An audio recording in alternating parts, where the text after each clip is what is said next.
ಅಣ್ಣ ತಂಗಿ ನಿರ್ಮಲ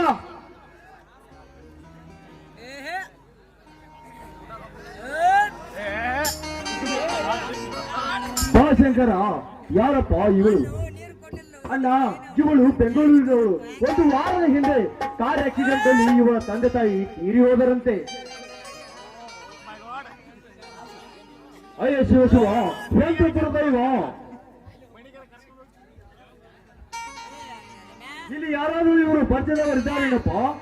ಅಲ್ಲ, ಈ ನಿವೇದಿತಾಳ ತಾಯಿ ತಂಗಿ ಮನೆ ಇದೇ ನಮ್ಮ ಪಕ್ಕದ ಹಳ್ಳಿಯಲ್ಲಿರುತ್ತೆ. ಅಲ್ಲಿ ಇರಬೇಕಂತ ಬರುವಾಗ ಏನಾಯ್ತಣ್ಣ? ಕಾಮ ಕ್ರೋಧ ಮದ ಮತ್ತರ ಹೆಚ್ಚಾದ ಒಂದು ಕಾಡು ಮೃಗ ಈ ಸುಂದರ ಯುವತಿಯನ್ನು ನೋಡಿ ತಡೆದುಕೊಳ್ಳಲಾಗದೆ ಮೈ ಮೇಲೆ ಎರಗಲು ಬಂದಿತ್ತು. ಅದಕ್ಕೆ ಸರಿಯಾಗಿ ಪಾಠ ಕಲಿಸಿ ಇವಳನ್ನು ಕರೆದುಕೊಂಡು ಬಂದೆ. ಶಂಕರ, ಅಂತ ಕ್ರೂರ ಪ್ರಾಣಿ ಈ ಊರೊಳಗೆ ಬಂದಿದ್ದೇನಪ್ಪ. ಕ್ರೂರ ಪ್ರಾಣಿ ಅಲ್ಲಣ್ಣ, ಬಡವರ ಬಂಧು, ಬೀದ ದಲಿತರ ಉದ್ಧಾರಕ, ಪ್ರಜೆಗಳ ಸೇವಕ ಎಂದು ಹಲವಾರು ಬಿರುದು ಪಡೆದು ಹತ್ತಿರ ಹಳ್ಳಿಯ ಹಿರಿತನದ ದೊರೆ ಎನಿಸಿಕೊಂಡ ಆ ಬಂಡ ದೇವೇಗೌಡನ ಕಾಯಕವಿದು. ಶಂಕರ, ಏನು ಹೇಳ್ತಿರುವೆ ನೀನು? ಸುತ್ತು ಹತ್ತು ಹಳ್ಳಿಯ ಜನ ದೇವರನ್ನು ತಿಳಿದುಕೊಂಡಿರುವ ಆ ದೇವೇಗೌಡ ಈ ಹೆಣ್ಣಿನ ಮೇಲೆ ಏರಿ ಬಂದರ. ನೀನು ಹೇಳ್ತಿರುವುದು ನಿಜವೇನಪ್ಪ? ಹೌದಲ್ಲ, ನಾನೇಕೆ ಸುಳ್ಳು ಹೇಳಲಿ? ಇವನು ಬಸ್ಸಿನ ಆಟ ನೋಡಲು ನಿಂತಾಗ ಇವನಿಗೆ ಬಂದೂಕು ತೋರಿಸಿ ಇವನನ್ನು ಬಲತ್ಕರಿಸಲು ಸಿದ್ಧನಾಗಿದ್ದ. ಸಮಯಕ್ಕೆ ಸರಿಯಾಗಿ ನಾನು ಹೋಗಿ ಏರಿ ಬರುತ್ತಿರುವ ದೇವೇಗೌಡನ ಜೊತೆಗೆ ಒದ್ದು ಉತ್ತರಕ್ಕೆ ಪ್ರತಿ ಉತ್ತರ ಕೊಟ್ಟು ಇವರ ಮಾನ ಪ್ರಾಣ ಕಾಪಾಡಿಕೊಂಡು ಬಂದೆ. ಎಂತ ಜನವಪ್ಪ ಈಗಿನ ಕಾಲದಲ್ಲಿ ಯಾರನ್ನು ನಂಬಬೇಕು, ಯಾರನ್ನು ಬಿಡಬೇಕು ಎನ್ನುವುದು ಗೊತ್ತಾಗುತ್ತಿಲ್ಲ.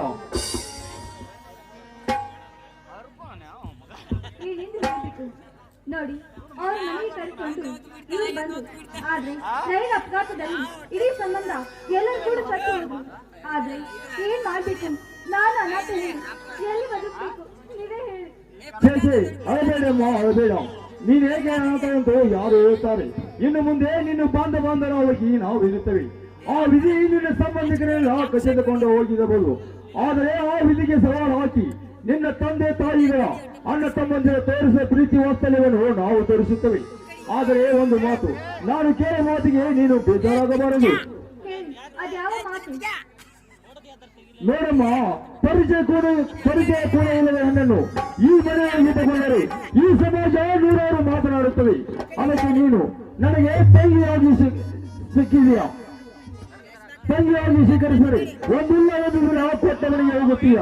ಅದಕ್ಕೆ ಈ ಶಿವಶಂಕರ ಮನೆ ದೀಪ ಬೆಳಗೋಸ್ಕರ ನನ್ನ ತಮ್ಮನ ಶಂಕರನನ್ನು ನಿನ್ನ ಪತಿಯನ್ನಾಗಿ ಸ್ವೀಕರಿಸಿಕೊಳ್ಳುತ್ತೇನೆ ಅಂತ ಕೇಳ್ತೇನೆ. ಯಾವುದು ಗೊತ್ತಿಲ್ಲದೆ, ಕುಲ ಗೋತ್ರ ಯಾವುದು ಗೊತ್ತಿಲ್ಲದ ನನ್ನನ್ನು ಮಾಡ್ಕೊಳ್ತಾ ಇದ್ದಲ್ಲ, ನನಗೆ ತುಂಬಾನೇ ಸಂತೋಷವಾಯ್ತು. ಆದ್ರೆ ಇದಕ್ಕೆ ನಿಮ್ಮ ತಮ್ಮ ಒಪ್ಪಬೇಕು. ಏನತ್ತಿಗೆ ನಮ್ಮಣ್ಣ ಹೋಗ್ತಾರ ಇಲ್ಲ ಅಂತ ಅನುಮಾನನ? ಅಣ್ಣಯ್ಯ ಬಾಯಿಲಿ ಅಲ್ಲ, ಏನ್ ಮುದ್ದಾದ ಹುಡುಗಿ ಬಿಟ್ರೆ ಬೇಡ ಅಂತನಾ? ಅಣ್ಣಯ್ಯ ಸ್ವಲ್ಪ ಇರು. ಕಳ್ಳನ ಮನಸ್ಸು ಹುಳ್ಳಿಗೆ ಅಂತಾರಲ್ಲ, ಸುಳ್ಳಲ್ಲ ಅದು. ನಾನು ಯಾವತ್ತಾದ್ರೂ ಅಣ್ಣನ ಮಾತು ಮೀರಿದನ? ನೀನೇ ಹೇಳಮ್ಮ. ನಾನು ಯಾವತ್ತಾದ್ರೂ ಮತ್ತೆ ಅಣ್ಣ ಹೇಗೆ ಹೇಳ್ತಾರೋ ಹಾಗೆ. ಹೌದಾ? ನಮ್ಮ ಅಣ್ಣನ ಮದುವೆ ಜೋರು. ಶಂಕರ ಮದುವೆ ಅಷ್ಟೇನಮ್ಮ, ಅವರಿಬ್ಬರ ಮದುವೆಯಲ್ಲಿ ನಿನಗೊಂದು ಒಳ್ಳೆ ವರ ನೋಡಿ ಇಬ್ಬರ ಮದುವೆ ಒಟ್ಟಿಗೆ ಮುಗಿಸಬೇಕೆನ್ನುವುದೇ ನನ್ನ ಆಸೆ ಅಮ್ಮ. ಅಣ್ಣ, ಮತ್ತೆ ನನ್ನ ಮದುವೆ ವಿಚಾರನ? ಯಾವಾಗಲೂ ನನ್ನ ಮದುವೆ ಬಗ್ಗೆ ಚಿಂತೆ ಮಾಡ್ತೀಯ ನೀನು. ನನ್ನ ಮದುವೆ ಆಮೇಲೆ ಇರ್ಲಿ, ಮೊದಲು ನಮ್ಮ ಅಣ್ಣನ ಮದುವೆ ಜೋರಾಗಬೇಕು, ಆಮೇಲೆ ನನ್ನ ಮದುವೆ. ತಂಗಿ, ಊಟ ಮಾಡುವುದಕ್ಕಿಂತ ಮುಂಚೆ ಈ ಸಂತೋಷದ ಸುಗಂಧ ತುಂಬಿದ ಈ ಮನೆಯಲ್ಲಿ ಸಿಹಿಯಾದ ಹಾಡನ್ನು ಸವಿದು ನಕ್ಕು ಯಾರು ಬಾರಮ್ಮ. ಹೌದಣ್ಣ, ಆಗ್ಲಿ. ಅತ್ತಿಗೆನು ಬಂದಿದ್ದಾಳೆ, ಈ ಸಂತೋಷಕ್ಕೆ ಹಾಡೋಣ.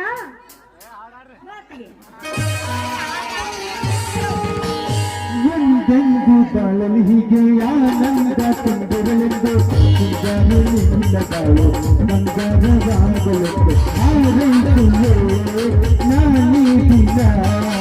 ಎಂದೆಂದು ಬಾಳಲಿ ಹೀಗೆ ಆನಂದ ತುಂಬಿರಲೆಂದು ನಿನ್ನ ಬಾಳು ಮಂಗರವಾಗಲೆಂದು ಹಾರೈಸುವೆ ನಾನೀ ದಿನ.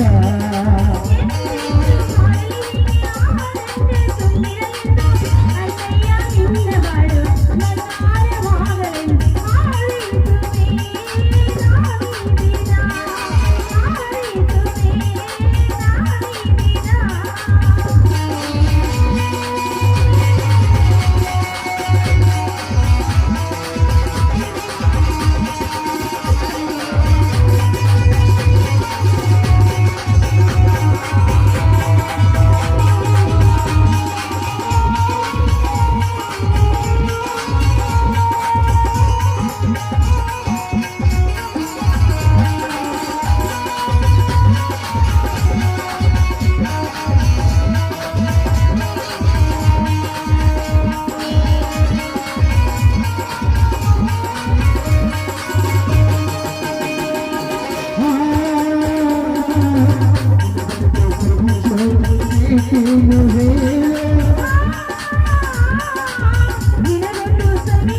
ಬೇಕೇನು ವಜ್ರದ ಕರುವು ಬೇಕೇನು ಮುತ್ತಿನ ಕರುವು ಬೇಕೇನು ವಜ್ರದ ಕರುವು ಬೇಕೇನು ಮುತ್ತಿನ ಕರುವು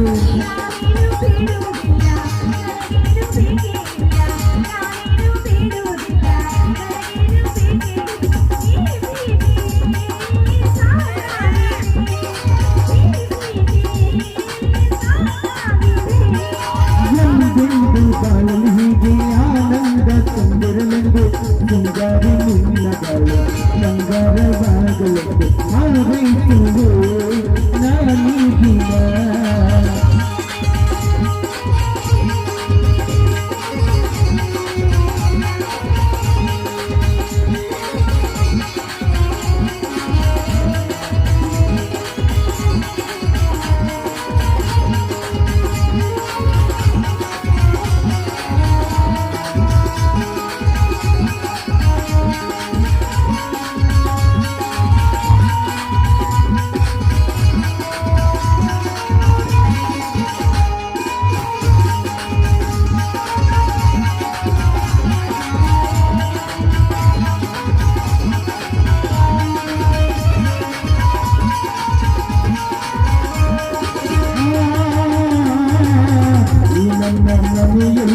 ಎಂದೆಂದು ಹೀಗೆ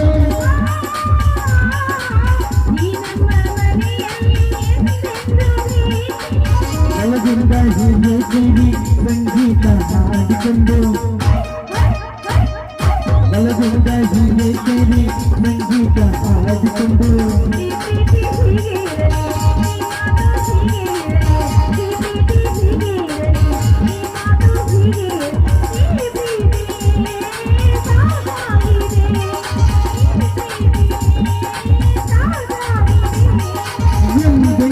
ಬಾಳಲು ಹೀಗೆ ಆನಂದ ತಂದಿರಲೆಂದು ಸಿಂಗಾರಿ ನಿನ್ನ ಬಾಳು ಬಂಗಾರವಾಗಲೆಂದು ಆರೈಸುವೆ ನಾನೀಗಿನ